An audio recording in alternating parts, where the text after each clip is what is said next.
मीरपुर नाम के शहर में तेजस अपनी पत्नी नीरू के साथ रहता था। पति पत्नी दोनों ही नौकरी करते थे। एक दिन तेजस गांव अपनी माँ के पास फोन करता है। हेलो, प्रणाम माँ। जीते रहो माँ, तुम दादी बनने वाली हो। अरे वाह, ठीक है बेटा, मैं कल ही आती हूँ। जब माँ जी शहर पहुंची तो बेटे बहू ने बहुत अच्छे से स्वागत किया। लीजिए माँ जी चाय। अरे गर्मा गर्म पकोड़े ले आओ माँ के लिए। नीरू रसोई में गई और 2 मिनट में ही पकोड़े ले आई। जी ये लीजिए। बहू जादू से बनाए हैं क्या? अभी तो रसोई में गई थी। यम्मी। माँ जी, शीला रसोई में पकोड़े तल रही है, मैं बस लेकर आई। हे भगवान, मेरा धर्म भ्रष्ट कर दिया तूने। अब तो गंगा जल से शुद्धिकरण करना होगा।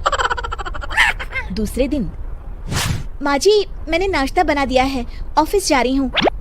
पर अभी तो घर का सारा काम पड़ा है। शीला आती ही होगी, झाड़ू पोछा बर्तन कपड़े वो सब कर लेगी। हमारे जमाने में घर का सारा काम हम ही करते थे। जी माँ जी, आप बहुत होशियार हैं, मैं घर ऑफिस दोनों नहीं संभाल पाती। तो जरूरत क्या है घर से बाहर जाकर चाकरी करने की? वैसे भी घर का काम खुद करने से घर में बरकत आती है, समझी? पर माँ जी। पर वर कुछ नहीं, इस महीने की पगार मिले फिर ऑफिस बंद है। हाँ। रात को नीरू तेजस से कहती है, सुनिए जी, माँ जी बोल रही थी कि मैं नौकरी छोड़ दूं। वैसे ठीक ही तो है, अभी तुम्हें आराम की जरूरत है। फिर भी आराम कहाँ, शीला को छुड़ाने के लिए बोल रही थी। तो अब 24 घंटे में इतना काम तो कर ही सकती हो। पर जॉब पसंद है मुझे, घर पर मन नहीं लगेगा। अगले दिन जब दोनों ऑफिस के लिए निकल रहे थे। मेरी तो कोई कीमत ही नहीं है इस घर में। माँ जी, आजकल महंगाई बहुत है, रहन सहन भी बदल गया है, दोनों नौकरी करते हैं तभी ठीक रहता है।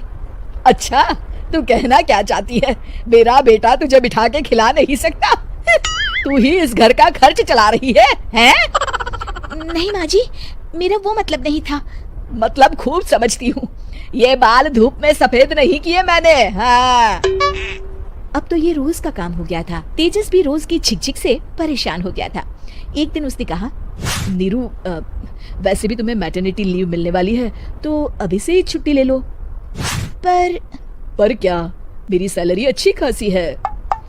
आखिर नीरू ने रिजाइन कर दिया। जब बच्चा हुआ तो घर में सब बहुत खुश हुए। कुछ दिनों बाद तेजस फाइल देख रहा था। क्या हुआ तेजस, कुछ परेशान लग रहे हो? हाँ, वो हमारी जितनी सेविंग्स थी वो तो हॉस्पिटल में और छठी के फंक्शन में खत्म हो गई है नीरू। और अभी वैसे मंदी चल रही है तो मैं बोल रही थी कल मुन्ना को हेपेटाइटिस का टीका लगवाना है। नीरू, क्या पोस्टपोन नहीं कर सकते? नहीं जी, बिल्कुल नहीं। अब तेजस को समझ में आ रहा था कि उससे गलती हुई है। पैसों की कमी का असर घर के माहौल पर भी पड़ रहा था। अगले दिन, बेटा मेरा चश्मा और ये दवाइयाँ ले आना, पर्चा देते हुए माँ जी ने कहा। जी। तेजस, मुन्ना के लिए दूध का डिब्बा और डायपर भी ले आना, और ये किराने के सामान की लिस्ट है, इसे भी लाना है। तेजस गुस्से में लिस्ट मरोड़कर फेंकता है और चिल्लाता है, पैसे क्या पेड़ पर उगते हैं? ये ले आना, वो ले आना। अरे पर ये जरूरत का सामान ही है। वो गुस्से में बिना कुछ कहे ऑफिस चला गया। अरे अरे लंच तो ले जाइए। नीरू दौड़कर डिब्बा पकड़ाती है। एक दिन खाना खाने के बाद, नीरू, अब तो मुन्ना कुछ बड़ा हो गया, तो अब तुम वापस ज्वाइन कर लो ना जॉब। पर इस रिसेशन में जॉब मिलना बहुत मुश्किल है। ट्राई तो करो। फिर मुन्ना? माँ जी है ना, और एक फुल टाइम मेड भी लगा लेंगे।